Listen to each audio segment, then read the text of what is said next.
So if you're anything like me, when you learn something new, it's good to experience it from different perspectives.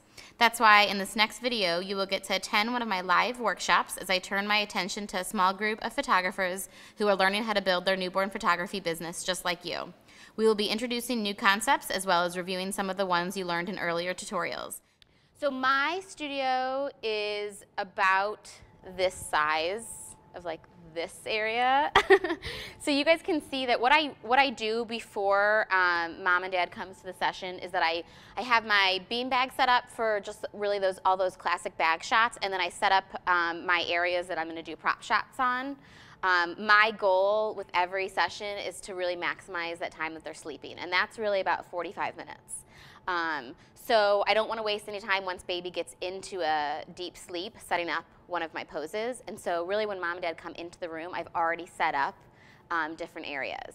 Now, a lot of people ask, you know, what if mom or dad has seen something on the website? And I'll definitely let them, I mean, like if they're like, oh, like that, we have to do that basket, then I'll do it later on in the session, or I'll just switch it out pretty quickly. But a lot of times it helps because if you have something set up and you have like everything layered, and even if you grab like a tie back or a hat, when parents see what is already set up, I mean, it looks really nice to them rather than if they just see like a pile of baskets.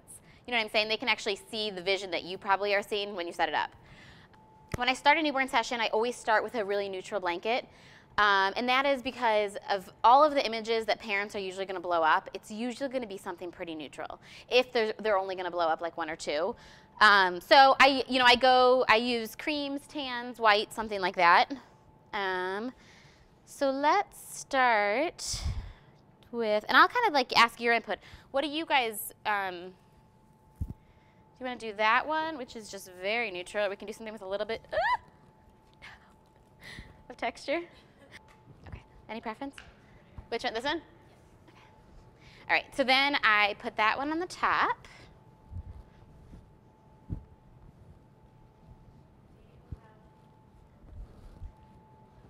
Yeah, go ahead. No, any questions are great, so please don't hesitate. I might repeat your question. Whether it's a girl or a boy, yeah. do you choose your neutrals? Not really. I mean, my neutrals are, so the question was whether I choose the blanket based on, you know, girls or boys. And for neutral colors, I really don't. I'm trying to think if I have a neutral one. I really don't. I do have, at the studio, I have like a very neutral one with like flower imprints, like very delicate. Obviously, I'd probably use that just for girls. But the neutral ones pretty much can go either way. One thing I will ask, I'm going to go behind here and start clamping these up. One thing I will ask parents, especially if they have a girl, when they come in, is whether they really like the pinks and everything. Because some parents, you know, you'll notice, like even if they have a girl, they're not as into the pinks and the frilly stuff, and so then you just really need to stay with neutrals. I mean, girls look great on blues also, so I don't think you really need to restrict yourself to just those like very gender-specific colors, because you can put a sweet flower headband on a girl in blue, and it's, you know, a gorgeous image. When I pull up my backdrop, I pull up the top two. So if I just pull up this, you're more likely to, for one thing, see through a little bit, and you're more likely to be able to see some wrinkles. And so I pull up the top two of these.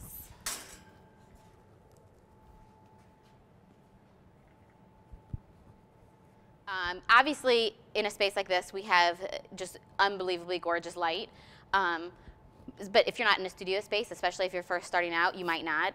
When I first started, I was in, it was our old house. We were in a small formal dining room, and I had one window, not even, maybe like a third of the size, I guess, and a giant reflector in a bag. And that's really how I started learning and everything. And the cool thing about that is when you're just starting with natural light is that you really can just, once you get the lighting down and you have enough light to use, you know, the settings in your camera, you can really just focus on, you know, the poses and perfecting those.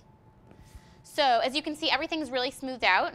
Now when I start the poses, I do not shove like random things under the bag, whether it's like wraps or anything. I know that's one technique, but I, again, like to do everything really systematic. I think it, again, maximizes your time. So I use 2 posing throws. These are actually baby blankets that my grandma made. So they're like 25 years old. No, older. I'm older than that. Oh, God. They're like 30 years old. But this also has that same consistency kind of that I'm creating here. So it's firm enough that it's going to prop the baby up, but the baby can also sink into it a little bit. I don't use this one as much, but because I'm just using one for the first part of the series. So I'll fold it in half, and then I'm going to roll it up a little bit. So if we start in the side stretch hands together pose, I'm going to take this blanket here, and it's going to go parallel to my light source.